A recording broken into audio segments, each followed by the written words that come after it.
O nosso trabalho é intitulado As Motivações Toponímicas das Cidades Potiguares e tem como autores eu, Eliane Carvalho, e a minha, desculpa, fugiu, a minha orientadora, Edmar Peixoto. Lembrando que este trabalho é um recorte de um trabalho maior, né, que surgiu a partir daí da nossa pesquisa de dissertação. E quando nós falamos aí das motivações potiguares, nós partimos do entendimento de que a denominação de um lugar não se dá de Eliane, forma... Oi? desculpa a interrupção, mas você pode colocar na tela cheia, no modo de apresentação de tela cheia para gente? O meu tá, mas eu vou fazer aqui por outro meio. Esse, Aí, agora aparece? foi. Agora foi. Pronto, Muito obrigado. tudo bem. Então, como eu dizia, né, que a motivação toponímica de uma cidade, de qualquer lugar, não se dá de forma aleatória, né? E é isso que nós trazemos na nossa pesquisa, como eu disse, nesse recorte de um trabalho maior, mais extenso, porque nós tentamos compreender que o léxico, ele é revestido de valores, né, no caso, valores onomásticos, que são mobilizados aí através dos designativos das cidades potiguares.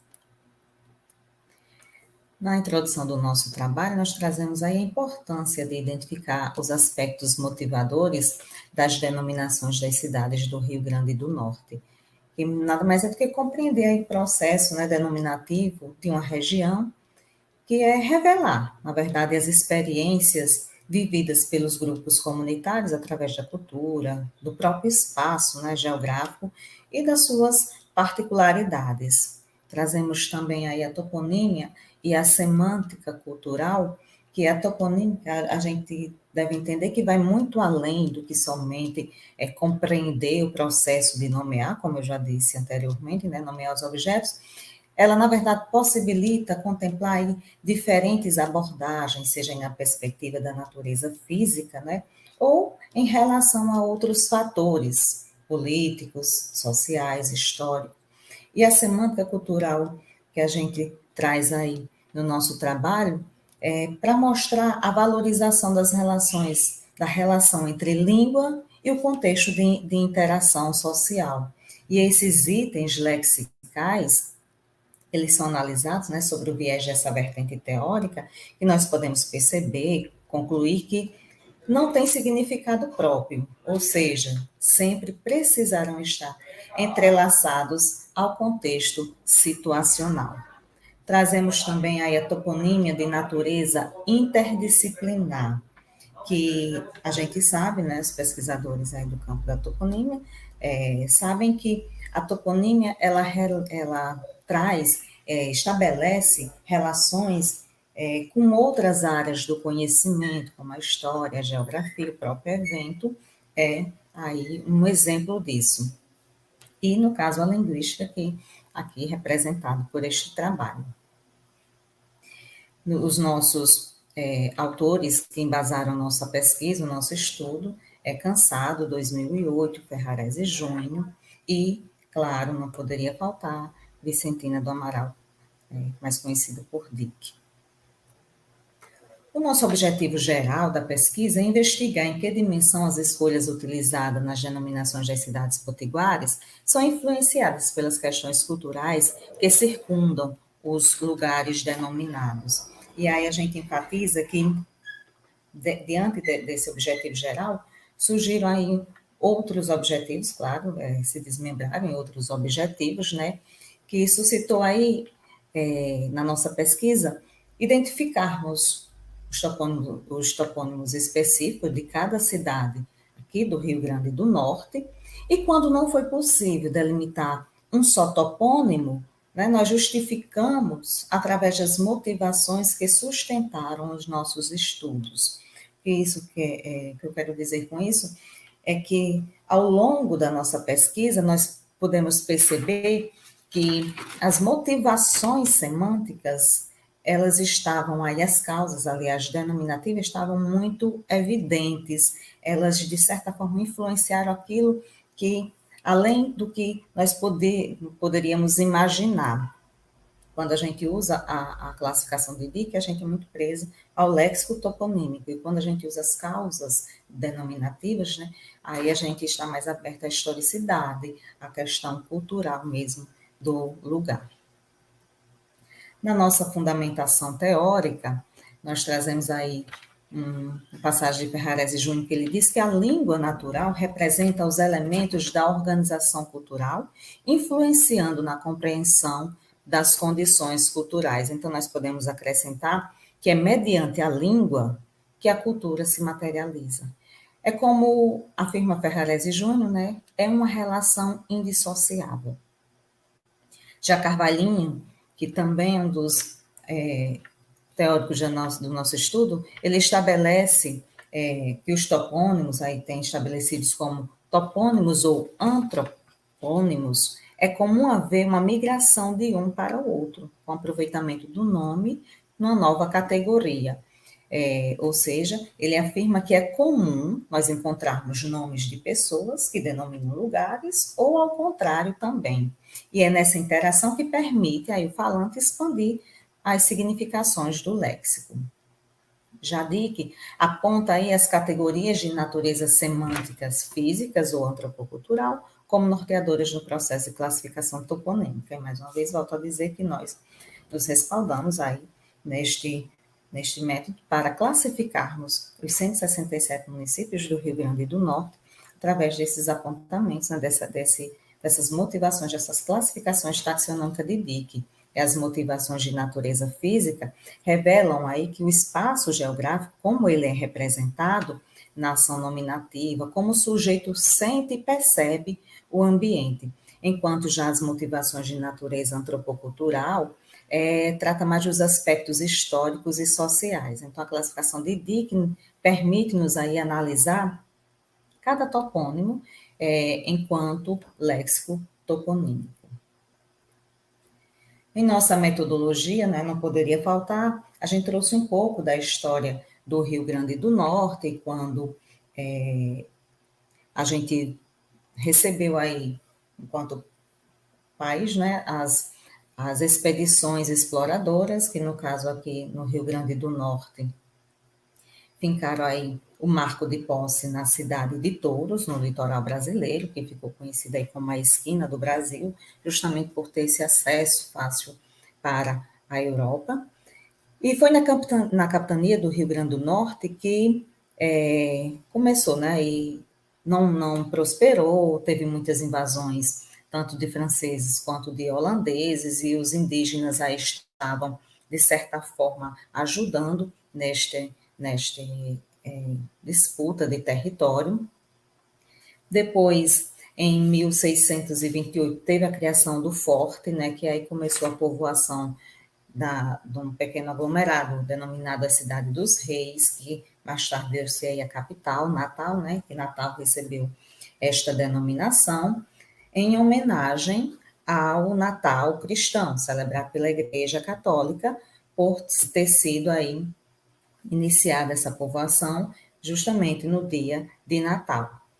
Mas a paz não reinava por aí, né? Teve, ainda com a invasão holandesa, houve aí um grande massacre nos engenhos de Uruaçu e Cunhaú, onde matou aí mais de 150 pessoas, né, dizimando vidas inocentes. E depois dessa invasão, né, dos holandeses, o Rio Grande do Norte, no caso ainda o Rio Grande, conseguiu aí retomar a posse de suas terras e começou a criar as primeiras vilas. As primeiras vilas do Rio Grande do Norte, nós podemos citar aí Extremóis, Areias, Porto Alegre, que foram denominações que homenageavam cidades portuguesas. Já até compreendemos, né, que é pelo processo de colonização mesmo. E o Rio Grande, mais à frente, veio acrescentar aí a denominação do Norte para diferenciar do Rio Grande do Sul, né? E hoje nós temos aí um total de 167 municípios, onde nós coletamos aqui já, passando por esse outro ponto, coletamos todas essas informações, o nosso corpus está baseado aí nas informações que nós retiramos do IBGE Cidades, onde nós trazemos aí as histórias, os fatos históricos, tudo baseado no site oficial do IBGE. Aqui nós trazemos um pouco como nós fizemos um quadro taxonômico, né, para este trabalho, numa dimensão menor, porque no trabalho maior está mais exemplificado, com mais informações. Para esse trabalho, nós trazemos as mesorregiões potiguares, onde eu acrescento que o Rio Grande do Norte ele está dividido aí em 4 mesorregiões. E nós fizemos aqui esse quadro das taxonomias toponímicas de acordo com as mesorregiões. E aqui eu trago algumas cidades e como elas foram classificadas, tanto nas taxonomias de natureza física ou antropocultural, de acordo com a classificação adotada no nosso trabalho, no caso, o modelo de Dick. Mais uma vez aqui, no caso, a mesorregião central potiguar, algumas denominações.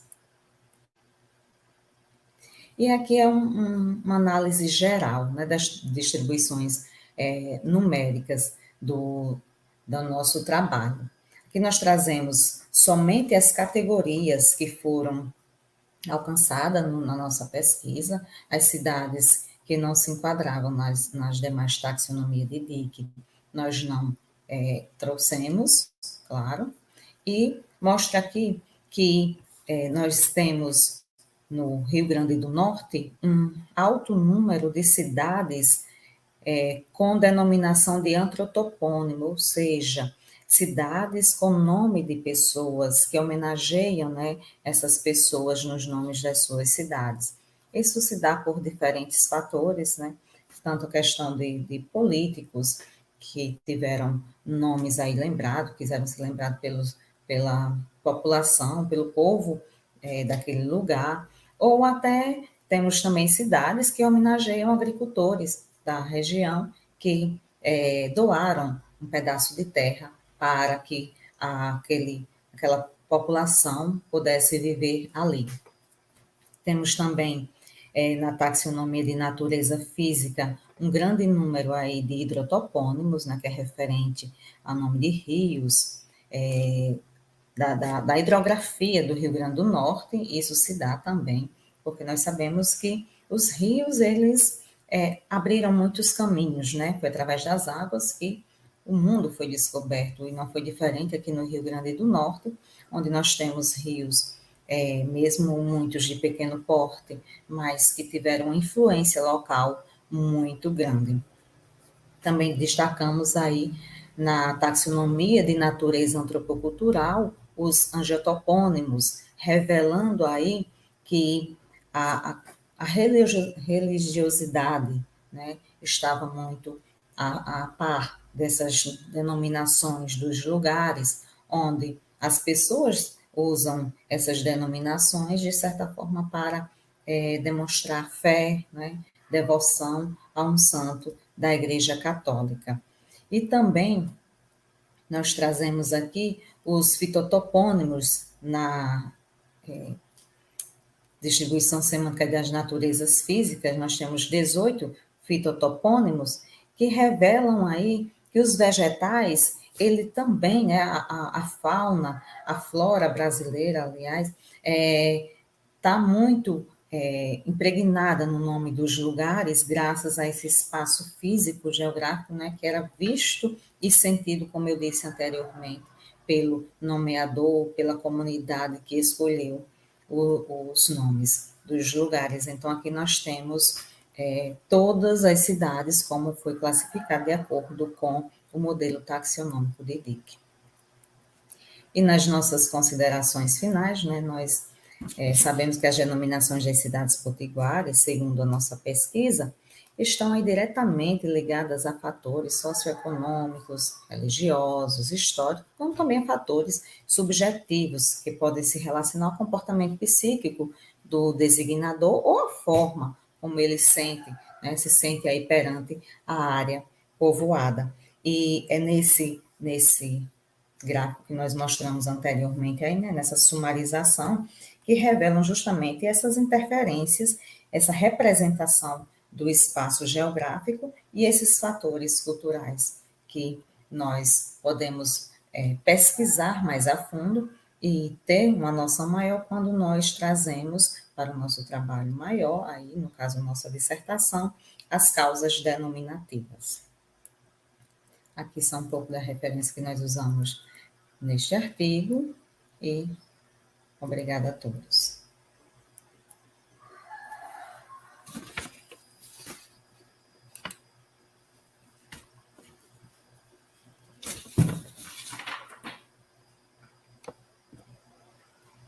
Oi, não estamos ouvindo. Não. Pronto, agora eu devo estar. Show. Sim. Muito obrigado pela sua apresentação. Em tese, você tem até às 11h30 para sua apresentação. Chegou uma pergunta agora. Eu não sei se você consegue ver. Mas a Consigo Adriana sim. Arnaut perguntou, mandou bom dia e parabéns pelo trabalho. Os topônimos relacionados aos nomes de agricultores têm relação com o período colonial, sesmarias ou engenhos, ou é algo mais recente? Tem sim, não deixa de ter, porque nós sabemos que quando anos atrás, né, os lugares, por mais que não estivessem diretamente relacionados a esse período colonial, mas os donos de terras, os fazendeiros, eles detinham, de certa forma, um poder e uma influência maior sobre aquele lugar. Eu posso citar aqui, e há até uma convergência em relação a isso, porque veja que, de acordo com a classificação de DIC, nós podemos citar a cidade de Frutuoso Gomes, aqui no Rio Grande do Norte, como sendo um fitotopônimo, porque frutuoso vem de fruta, de planta frutífera.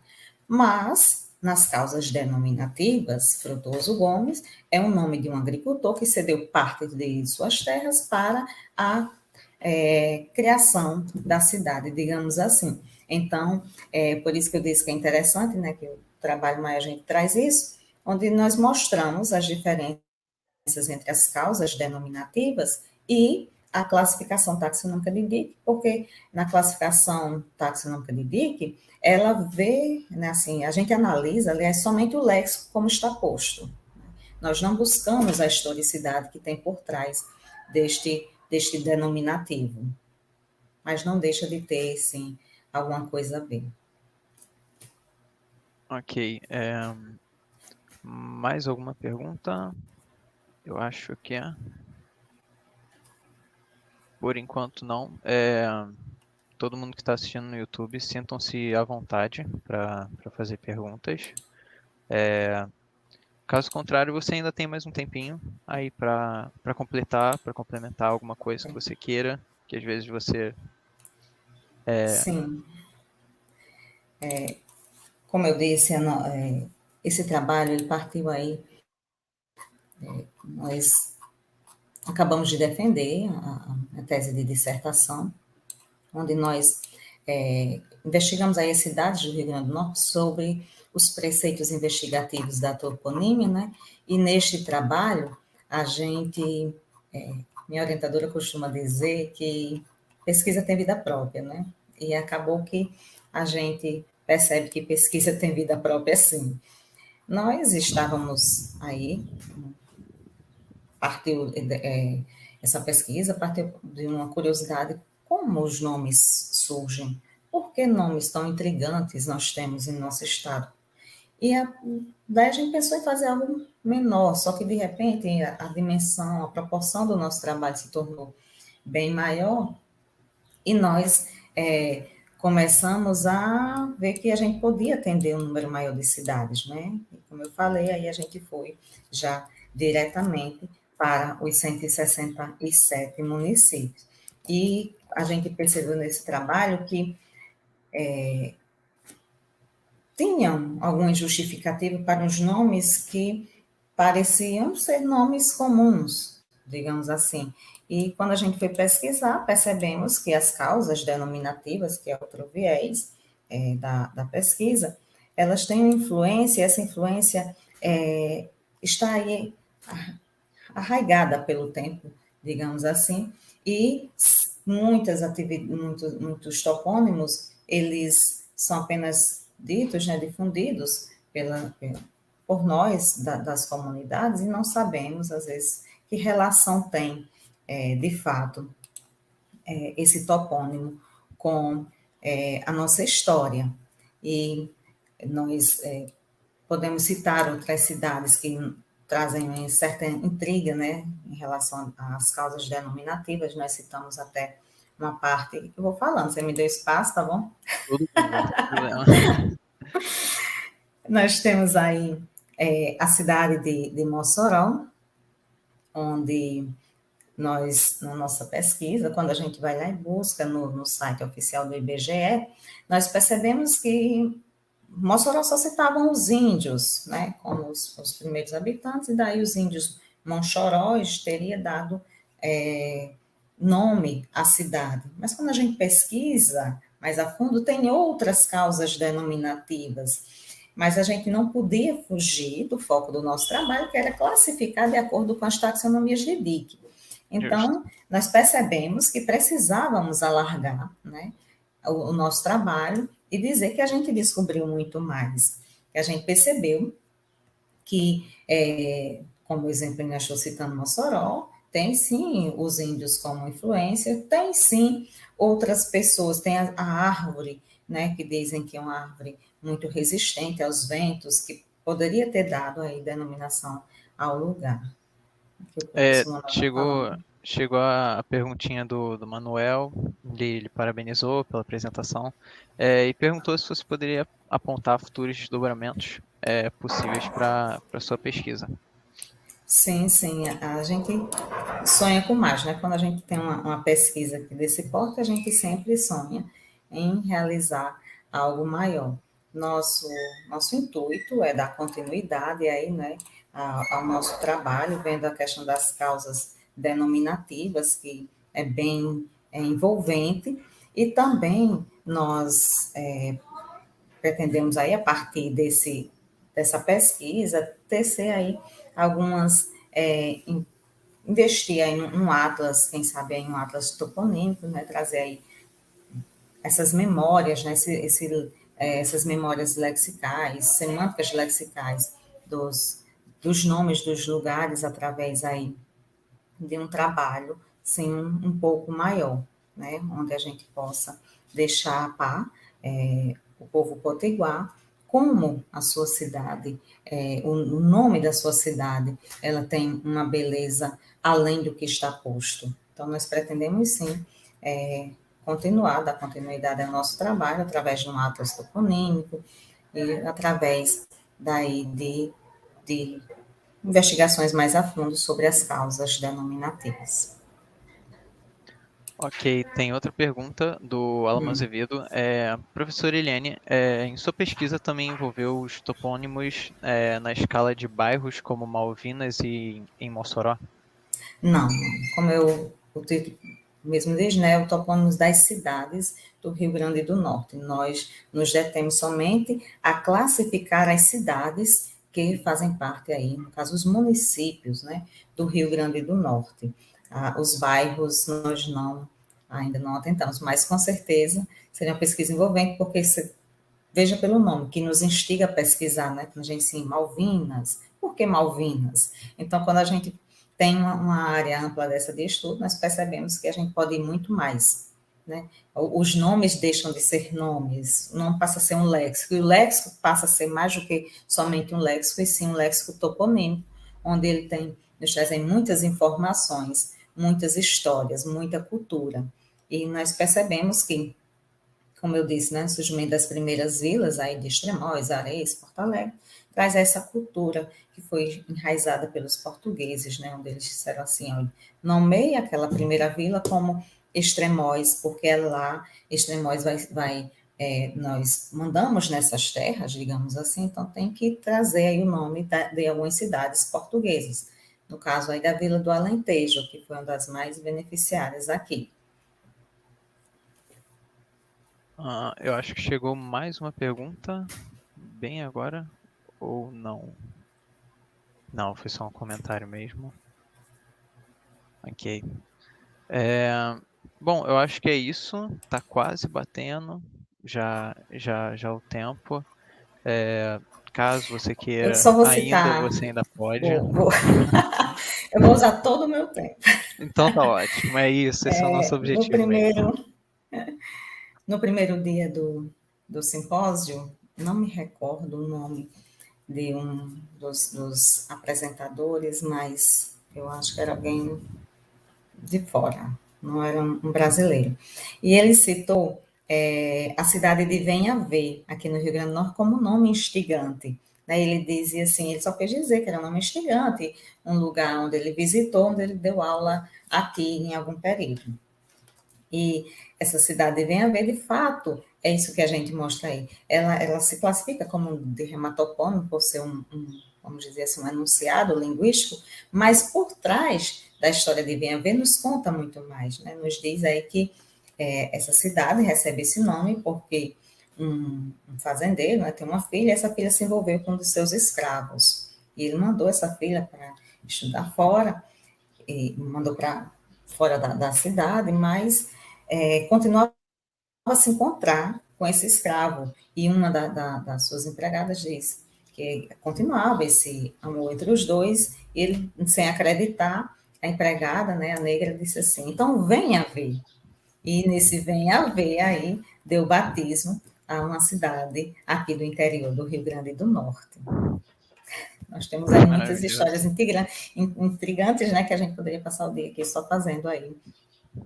Foi sim, John isso. Seaman, Horn Seaman. Foi sim. E é isso.